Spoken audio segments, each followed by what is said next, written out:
اللہم صلی علی سیدنا محمد وعلی آل سیدنا محمد وبارک وسلم۔ روزے سے متعلق چند احادیث نبی اکرم صلی اللہ علیہ وسلم کی تعلیمات آپ کے سامنے پیش ہیں۔ حضرت ابو ہریرہ رضی اللہ تعالیٰ عنہ سے روایت ہے کہ رسول اللہ صلی اللہ علیہ وسلم نے ارشاد فرمایا کہ ہر چیز کی ایک زکوٰۃ ہے اور جس کی زکوٰۃ روزہ ہے۔ سنن ابن ماجہ کی حدیث پاک ہے۔ سورہ بقرہ آیت 187 میں اللہ نے روزے رکھنے اور کھولنے کا وقت بیان کیا۔ سورہ بقرہ کی آیت نمبر 184 اور 85 میں سفر بیماری میں روزہ چھوڑنے کا اللہ نے حکم دیا جو بعد میں پورے کرنے ہیں۔ اللہ نے اسی آیتوں میں یہ بات کہی کہ اللہ تمہارے لیے آسانی چاہتا ہے، سختی نہیں چاہتا۔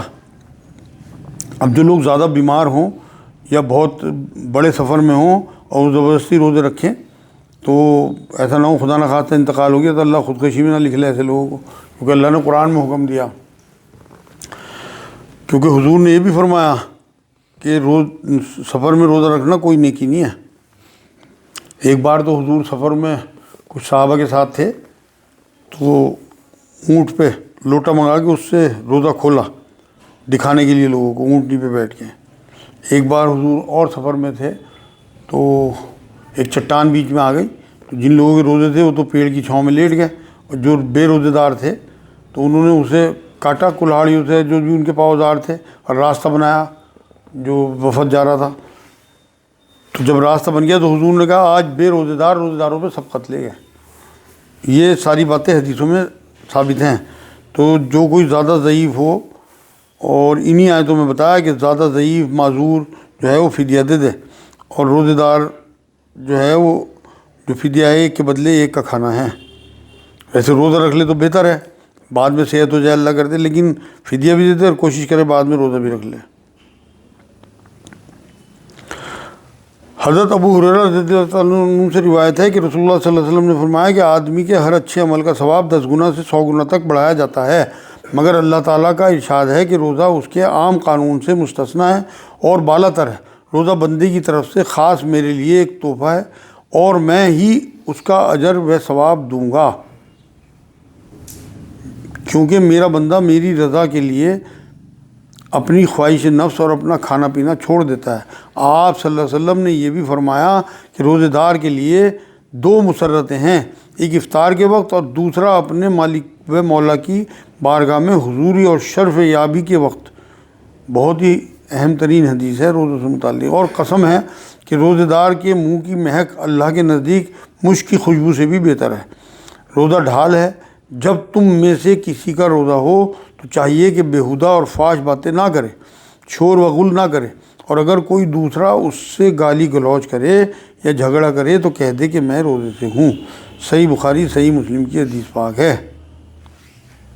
سورہ توبہ 112 نمبر آیت میں اللہ نے روزہ رکھنے والوں کو خوشخبری دی۔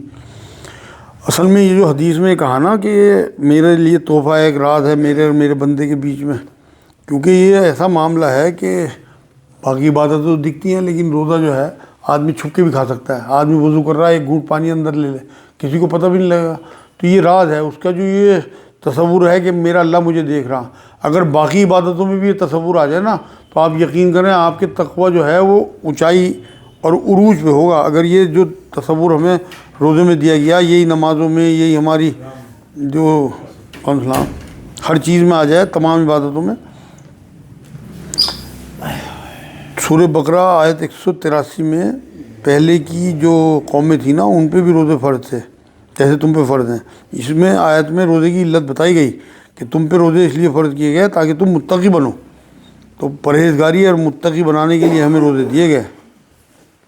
تو یہ جو تصور ہے نا کہ اللہ ہمیں دیکھ رہا ہے، یہ اور عبادتوں سے الگ کرتا ہے روزے کو۔ تو دعا کریں اللہ سے اور کوشش کریں کہ اور عبادتوں میں بھی ہماری یہی شکل ہو جائے کہ ہم نماز پڑھتے ہوئے بھی جو ہے وہ یہ تصور رکھیں کہ اللہ ہمیں دیکھ رہا۔ حضرت سہل بن سعدی رضی اللہ تعالیٰ عنہ سے روایت ہے کہ رسول اللہ صلی اللہ علیہ وسلم نے فرمایا کہ جنت کے دروازوں میں خاص دروازہ ہے جس کو باب ریان کہا جاتا ہے، اس دروازے سے قیامت کے دن صرف روزے داروں کا داخلہ ہوگا، ان کے سوا کوئی اس دروازے سے داخل نہیں ہو سکے گا۔ اس دن پکارا جائے گا کہ کدھر ہیں وہ بندے جو اللہ کے لیے روزہ رکھا کرتے تھے اور بھوک پیاس کی تکلیف اٹھایا کرتے تھے، وہ اس پکار پر چل پڑیں گے، ان کے سوا کسی اور کا اس دروازے سے داخلہ نہیں ہو سکے گا۔ جب وہ روزہ دار اس دروازے سے جنت میں پہنچ جائیں گے تو یہ دروازہ بند کر دیا جائے گا، مطلب وی آئی پی دروازہ ہوگا ان لوگوں کے لیے، پھر کسی کا اس سے داخلہ نہیں ہو سکے گا۔ صحیح بخاری صحیح مسلم کی حدیث پاک ہے۔ یہ جو میں سورہ بقرہ بتا رہا نا، اس میں روزے کے بہت احکام آئے۔ جو لوگ اعتکاف کرتے ہیں نا، وہ بھی سورہ بقرہ 187 نمبر آیت میں کہ اعتکاف جو ہے وہ مسجدوں میں کرنا چاہیے۔ آج کل تو ماحول ایسا ہے کہ عورتیں مسجدوں میں نہیں کر سکتی، گھروں پہ ہی کر سکتی ہیں، لیکن اس زمانے میں عورتیں بھی مسجدوں میں اعتکاف کرتی تھیں، ان کے لیے جگہ بنائی جاتی تھی اسپیشل۔ سورہ مائدہ 89 نمبر آیت میں روزہ غلطیوں کا کفارہ بھی ہے۔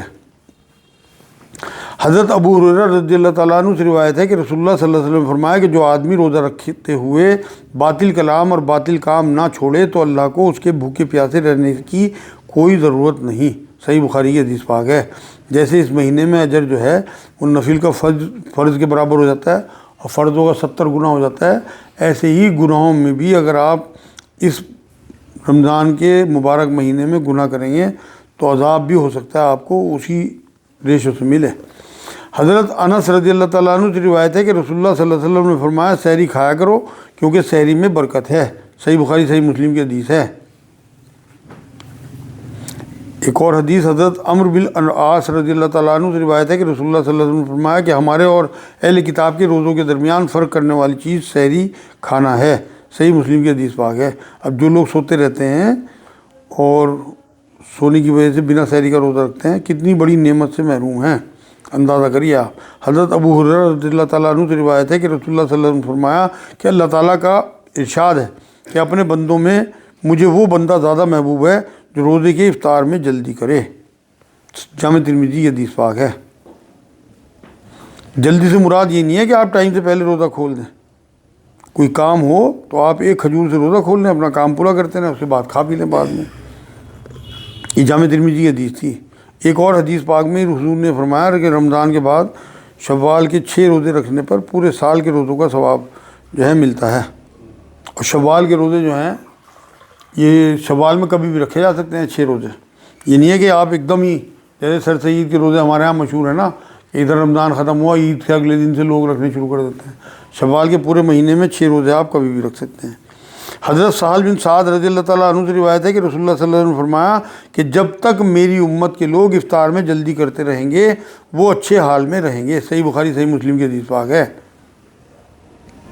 اب جیسے سفر میں ہیں آپ ایک ٹافی یا کوئی چیز جیب میں رکھ لیں، بسکٹ وغیرہ، اس سے روزہ کھول لیں، پھر آپ اپنی منزل پہ پہنچے سفر پورا کرنے پہ اپنا، لیکن ٹائم پہ روزہ کھولنا ہے۔ جلدی کرنے سے مراد یہ ہے کہ آپ سفر کی وجہ سے جو ہے روزہ اپنا طویل نہ کر دیں، کوئی چیز جیب میں رکھیں ضرور، ٹافی وغیرہ۔ آج کی آخری حدیث ہے۔ حضرت ابو ہریرہ رضی اللہ تعالیٰ عنہ سے روایت ہے کہ رسول اللہ صلی اللہ علیہ وسلم نے فرمایا کہ جس شخص نے روزے کی حالت میں بھول کر کچھ کھا پی لیا تو وہ قاعدے کے مطابق اپنا روزہ پورا کرے، اس کا روزہ نہیں ٹوٹا کیونکہ اس کو اللہ تعالیٰ نے کھلایا اور پلایا ہے۔ صحیح بخاری صحیح مسلم کی حدیث پاک ہے۔ روزے کے بارے میں قرآن یہ کہتا ہے کہ بیماری یا سفر میں چھوڑ دو، بعد میں پورے کر لو۔ جو بہت ضعیف لوگ ہوں یا پریگننٹ عورتیں ہوں، جو بہت کمزور ہوں، ایسی بیماری لگ جائیں جنہیں وہ ٹھیک نہیں ہو سکتی، جیسے بہت زیادہ شوگر وغیرہ، تو وہ بعد میں سردیوں میں رکھ لیں یا پھر فدیہ دے دیں۔ جس کی ہمت ہو وہ رکھے ضرور، چھوڑے نہ، کیونکہ فرض روزے ہیں، بعد میں رکھنا بڑا مشکل ہوتا ہے، اور اللہ کو پتہ ہے کہ اس نے کس کو کتنی طاقت دی، روزہ رکھ سکتا ہے نہیں رکھ سکتا ہے، کیونکہ قرآن کی ایک آیت یہ ہے لا یکلف اللہ نفسا الا وسعها، اللہ کسی پہ اس کی ہمت سے زیادہ بوجھ نہیں ڈالتا، تو ہمت دے رکھی تو اسے پتہ ہے کہ اس میں میں نے اتنی ہمت دی کہ روزہ رکھ سکتا ہے، نہیں رکھتا تو پھر اللہ کی پکڑ میں آئے گی۔ آج الحمدللہ چند حدیثیں روزوں سے متعلق